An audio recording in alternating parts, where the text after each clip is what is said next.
ఇప్పుడు మనం ఇంకో కాన్సెప్ట్ నేర్చుకోబోతున్నాము. ఇప్పటి వరకు మనం నేర్చుకున్నదంతా first exercise, that is purely based on ratio. ఇప్పుడు మనం నేర్చుకోబోయేది ఏంటి? ప్రపోర్షన్. ప్రపోర్షన్ అంటే ఏంటి? If two ratios are equal, then those two ratios are said to be in proportion. అంటే equality of two ratios is known then proportion. If A is to B is equal to C is to D, then we write it as an A is to B and two times of ratio symbol రాసేసి C is to D అని అంటాము. దీన్ని ఎలా చదువుతామంటే A is to B is as C is to D అని అంటాం. A is to B is as C is to D అని అంటాము. ఓకేనా? So in this proportion we have four numbers na. So in this first one we say it as an first term, second term, third term and fourth term respectively. And out of these four terms, first and last call ఏదన్నా extremes, వీటిని ఏమంటామంటే extremes అంటాం. Okay, first and fourth terms are known as extremes or extreme terms, and second and third are known as middle terms or means అని అంటాం. ఓకేనా? So మనకి రెండు ratios equal అయితే ఆ రెండు రేషియోస్ ప్రపోర్షనల్లో ఉన్నాయి అని అంటాము. ఈ రెండు రేషియోస్ లో మనకి 4 నెంబర్స్ ఉన్నాయి కదా, ఈ 4 నెంబర్స్ లో ఫస్ట్ అండ్ లాస్ట్ ని మనం ఏమంటామంటే ఎక్స్ట్రీమ్స్ అని, ఈ మిడిల్ టూ వాటిని ఏమంటామంటే మీన్స్ అని అంటాము.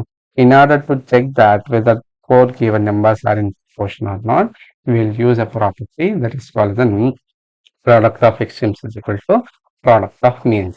అంటే if A, B, C, D are in proportion, then product of extremes అంటే A into D is equals to product of means B into C. ఈ ప్రాపర్టీని ఖచ్చితంగా ఫాలో అవ్వాలి. అప్పుడు మాత్రమే ABCD are set to be in proportion. Exercise problem చేద్దాము. Finding the missing numbers in the following proportions in the table given below. Okay, మనకి 4 columns ఇచ్చినారు. Serial number, proportion, product of extremes, product of means. In the first question we have given that 1:2 is as 4:8. 1:2 is as 4:8. దీంట్లో మనకు అనుకోవాల్సింది ఏంటంటే product of extremes. Extremes అంటే ఏంటి?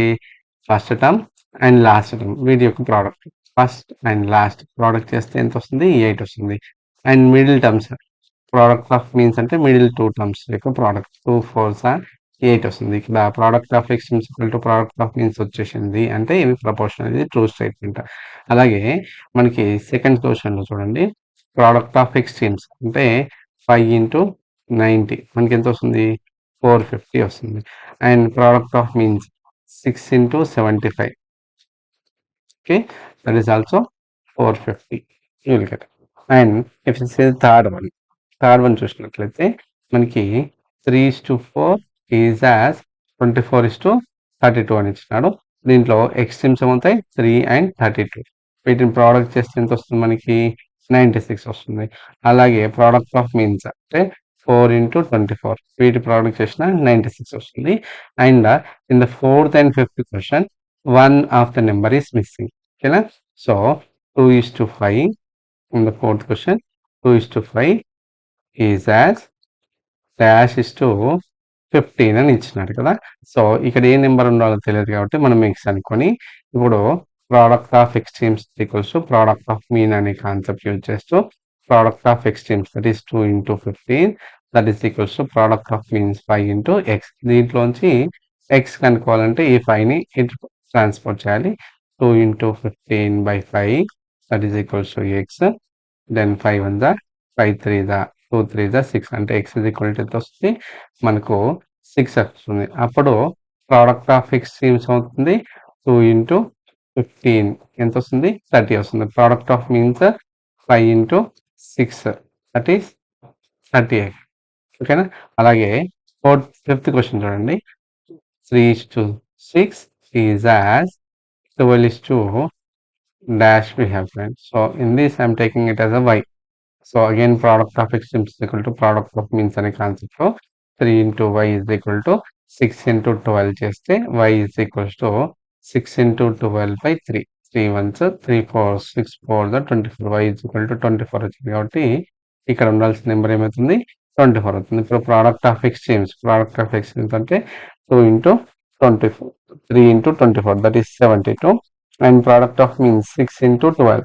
6 into 12 that is 72. Okay, ఈ విధంగా మనం ఫస్ట్ బిట్ ని solve చేసుకోవాలి. Second bit, right true or false. Let us take the first question. In the first question, what we have given that 15 is to 30 is as 30 is to 40. How to say whether it is true or false? Means, in order to say whether it is true or false, we need to check that whether product of extremes is equal to product of means or not. If it is follows that condition, then it is true. If not, it is false. Okay, so product of extremes, that is 15 into 40, that is equals to 600, and product of means ఎంత వస్తుంది 30 into 30 మనకు 900 వస్తుంది. As 600 is not equals to 900, then this is a false statement. It is a false statement. In the same manner, if you want to check the second one, that is 22 is to 11 is as 12 is to 6 కనుక్కోవాలంటే మళ్ళీ మనం product of extremes is equals to product of means అని check చేయాలి. Extremes ఏంటి, extremes product ఏంటి 22 into 6. దీన్ని చేస్తే మనకు 132 వస్తుంది. అలాగే మనకి ప్రోడక్ట్ ఆఫ్ మీన్స్, మీన్స్ యొక్క ప్రోడక్ట్ ఎంత వస్తుంది మనకి 12 into 11 or 11 into 12, that is again 132. So మనకి product of extremes 132, product of means కూడా 132 కాబట్టి రెండు ఈక్వల్ కాబట్టి ఇది ట్రూ స్టేట్మెంట్ అవుతుంది. అలాగే థర్డ్ వన్ చూసినట్లయితే 90 is to 30 is as 36 is to 12 అని ఇచ్చినాడు. సో ప్రోడక్ట్ ఆఫ్ ఎక్స్ట్రీమ్స్ ఏంటి 90 and 12. సో 90 into 12 చేస్తే మనకు 1080 వచ్చేస్తుంది. నెక్స్ట్ ప్రోడక్ట్ ఆఫ్ మీన్స్ యొక్క ప్రోడక్ట్ ఎంత 30 into 36 చేస్తే మనకు 1080 వచ్చింది. రెండు ఈక్వల్ క్వాంటిటీస్ కాబట్టి మనం ఏం చెప్పొచ్చు, ఇచ్చిన థర్డ్ స్టేట్మెంట్ కూడా ట్రూ అని చెప్పొచ్చు. ఇప్పుడు ఫోర్త్ వన్ చూద్దాం. ఫోర్త్ క్వశ్చన్ చూసినట్లయితే, so 32 is to 64 is as 6 to 12 అని ఇచ్చినాడు. ప్రోడక్ట్ ఆఫ్ ఎక్స్ట్రీమ్స్ అంటే 32 into 12, 32 into 12 చేస్తే మనకు 384 వస్తుంది. ప్రోడక్ట్ ఆఫ్ మీన్స్ 64 into 6 ఎంత వస్తుంది మనకి 384. అలా చేసినా మనకు రెండు సేమ్ ఆన్సర్స్ వచ్చింది కాబట్టి so fourth one true. Fifth one check చేసినట్లయితే 25 is to 1 is as 40 is to 160. ఇలా చేసినట్లయితే product of extremes is equals to product of means అనే కాన్సెప్ట్ యూజ్ చేస్తూ మనం 25 into 160 వీటిని మల్టిప్లై చేస్తే మనకు 4000 వస్తుంది. అలాగే 1 into 40 product of means 1 into 40 రెండు ఈక్వల్ నాట్ ఈక్వల్ కాబట్టి సో ఇచ్చింది ఫాల్స్ స్టేట్మెంట్ అవుతుంది. Fifth one is false statement. Out of this how many are false? First one and last one are false. Okay, first false and last one is false. Second true, third true, fourth true. Okay, so ఇలాగా ఏది true ఏది falls అని మనం check చేసుకోవడానికి ఈజీగా మనము product of extremes is equal to product of means అనే concept ని యూజ్ చేస్తున్నాం. ఓకేనా? Now let us see next question. Madhu buys 5 kgs of potatoes at the market. If the cost of 2 kgs is 36 rupees, how much will the Madhu pay?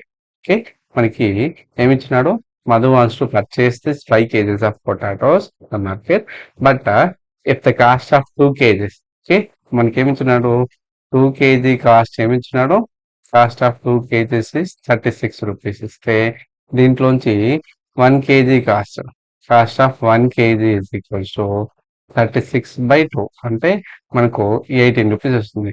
కానీ తను ఎన్ని kgs కొనుక్కుంటున్నాడు ఇక్కడ 5 kgs కాబట్టి 5 kgs cost ఎంత అవుతుంది, cost of 5 kgs is equals to 5 into cost of 1 KG, that is 90 rupees వస్తుంది.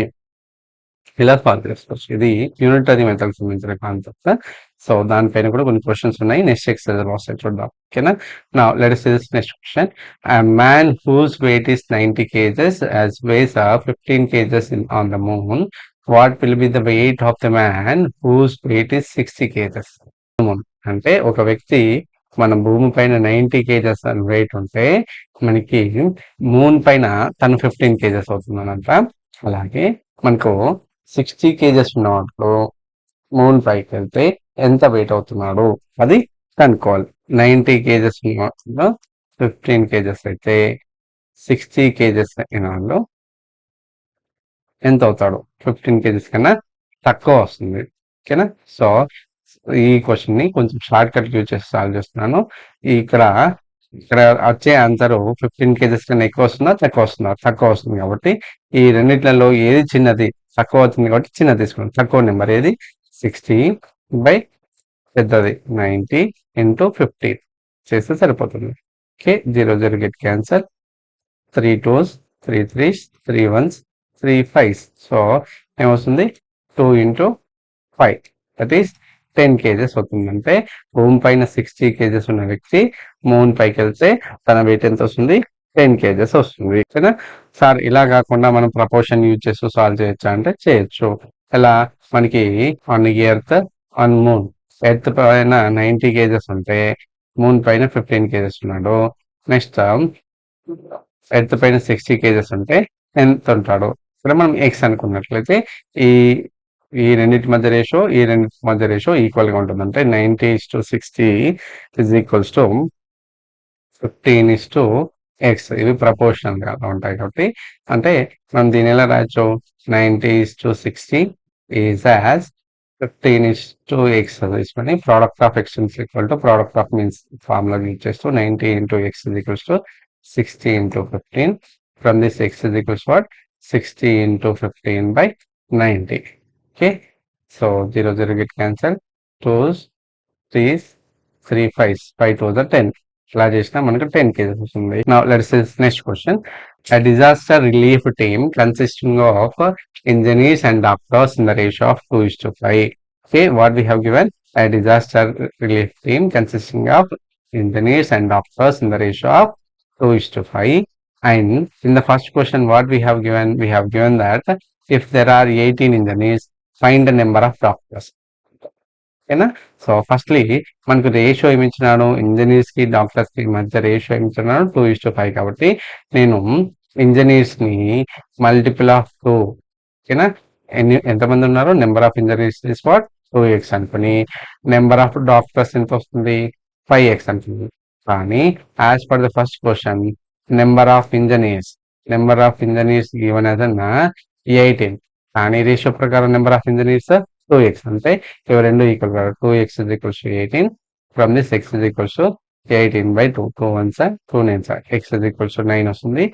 దీని నుంచి మనం కనుక్కోవాల్సిందంటే డాక్టర్స్ కనుక్కోవాలి కాబట్టి 5x. డాక్టర్స్ అంటే మనం ఏమనుకున్నాము? 5x కాబట్టి 5 9s are 45 వస్తుంది. అంటే if there are 18 engineers then 45 doctors would be. And in the second question what we have given? We have given that if there are 65 doctors given 65 and engineers that we are asked to find out. కానీ ratio ప్రకారం doctors మనం ఏమనుకున్నాము? 5x కాబట్టి ఈ 5x is equals to 65. దీంట్లోంచి x is equals to 65 by 5. 5 13s. So x is equals to 13. దీంట్లోంచి మనం engineers కనుక్కోవాలి. Engineers ఏమనుకున్నాం రేషియో ప్రకారం? 2x కదా. సో 2x అంటే 2 into 13 దట్ ఈస్ 26. ఓకే, ఎంతమంది ఉన్నారు? 26 engineers ఉంటారు. The ratio of 2 angles is 3:1. Find the larger angle if the smaller angle is 180 degrees and the smaller angle if the larger angle is 63. Here we have given that ratio of 2 angles. That means angle 1 is to angle 2 is a 3:1 అనుకున్నట్లయితే so first angle మనం ఏమనుకోవచ్చు? మనకు రేషియోలో first angle represent చేసింది కాబట్టి 3x. Second angle ని 1x గాను అనుకున్నట్లయితే మనకి ఫస్ట్ క్వశ్చన్ లో ఏమి ఇచ్చినాడు? ఇక్కడ దీంట్లో ఏది పెద్దది? ఈ రెండిట్లో ఏది పెద్దది? ఎక్సా 3x? 3x is greater than the x కాబట్టి angle 1 is greater than the angle 2. So first question లో ఏమి ఇచ్చినాడు? Find the larger angle if the smaller angle is given as 180 degrees. Smaller angle అంటే ఏంటి? ఈ రెండిట్లో ఫస్ట్ దా second. So second angle 180 degrees అయితే మనం యాంగిల్ 1 కనుక్కోవాలి. కానీ క్వశ్చన్ ప్రకారం రేషియో ప్రకారం యాంగిల్ 1 యాంగిల్ 2 ని మనం ఏమనుకున్నాము? ఎక్స్ అనుకున్నాం. X is equals to 180 degrees. దీంట్లోంచి యాంగిల్ 1 కనుక్కోవాలంటే 3x రావాలి. So 3 into 180 degrees, that is 540 degrees వస్తుంది. అంటే if the smaller angle is 180 degrees, larger angle will be 540 degrees. 540 degrees. Now, if you see the second one, we are asked to find out a smaller angle if the larger angle. Larger angle అంటే first angle that given as a 63 degrees. But as per the ratio, first angle is what? 3x is equals to 63. From this x is equals to 21 degrees we make it. Okay. So smaller angle ఏమవుతుంది? Smaller angle x is equals to 21 degrees అవుతుంది. Okay, ఈ విధంగా ఈ question ఈ exercise లోని problems మనము ఈజీగా solve చేసుకోవచ్చు. Now let us see this next method, that is called as an unitary method. Unitary method అంటే ఏంటి? The method in which we first find out the value of one unit, and with help of that value of one unit we can find out the value of required number of units is called as an unitary method అంటాం. దాన్ని ఏమంటామంటే unitary method అంటాము. Okay, so ఈ method లో మనం ఏం చేస్తున్నాము? First value of one quantity కనుక్కొని దాని నుంచి వాల్యూ ఆఫ్ రిక్వైర్డ్ క్వాంటిటీస్ కనుక్కుంటాం. సార్ మాకు అర్థం కాలేదు అంటే ఒక ఎగ్జాంపుల్ ఇద్దాం.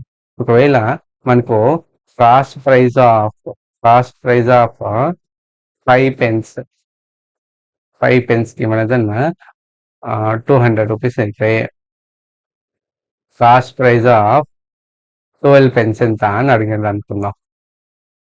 అప్పుడు ఎలా కనుక్కుంటాం దీన్ని? ఎలా కనుక్కోవచ్చు దీన్ని అంటే ఫస్ట్ మనకు కాస్ట్ ఆఫ్ 5 pence ఇచ్చినారు కదా, దీన్ని యూజ్ చేస్తూ కాస్ట్ ఆఫ్ 1 pen రావాలంటే టోటల్ కాస్ట్ ఆఫ్ 5 pence 200 ని నెంబర్ ఆఫ్ పెన్స్ తో డివైడ్ చేస్తే 5 తో డివైడ్ చేస్తే 540, అంటే ఒక పెన్ కాస్ట్ ఎంత? 40 రూపీస్.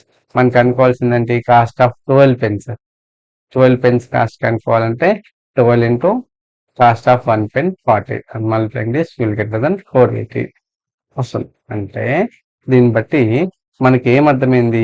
ఈ ప్రాబ్లం సొల్యూషన్ చేసేటప్పుడు మనకి 12 pence కనుక్కోవాలి, 12 pence కాస్ట్ కనుక్కోవాలి, కానీ డైరెక్ట్ గా 12 pence కనుక్కోలేదు. ఫస్ట్ ఏం కనుక్కున్నాము?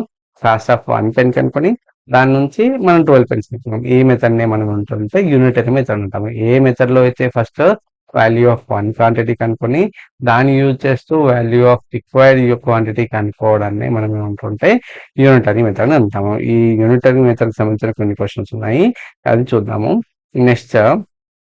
నెక్స్ట్ కాన్సెప్ట్ ఒక ఎగ్జాంపుల్ చూద్దాము. A shopkeeper sells 5 tumblers for 30 rupees and what would be the cost of 10 such tumblers. Okay, మనకి 5 tumblers కాస్ట్ ఇస్ 30 rupees అయితే ఓకే, సో 1 tumbler కాస్ట్ ఏమవుతుంది? 30/5, 5 1s 5 6 అంటే 6 rupees అవుతుంది. మనకి అనుకోవాల్సింది ఏంటి? Cost of 10 tumblers. So 10 tumblers value కనుక్కోవాలంటే 10 into కాస్ట్ ఆఫ్ 1 tumbler 6 చేస్తే 60 rupees వస్తుంది. అంటే cost of 1 tumbler is what? 60 rupees. Let us go to the next concept, that is about direct proportion.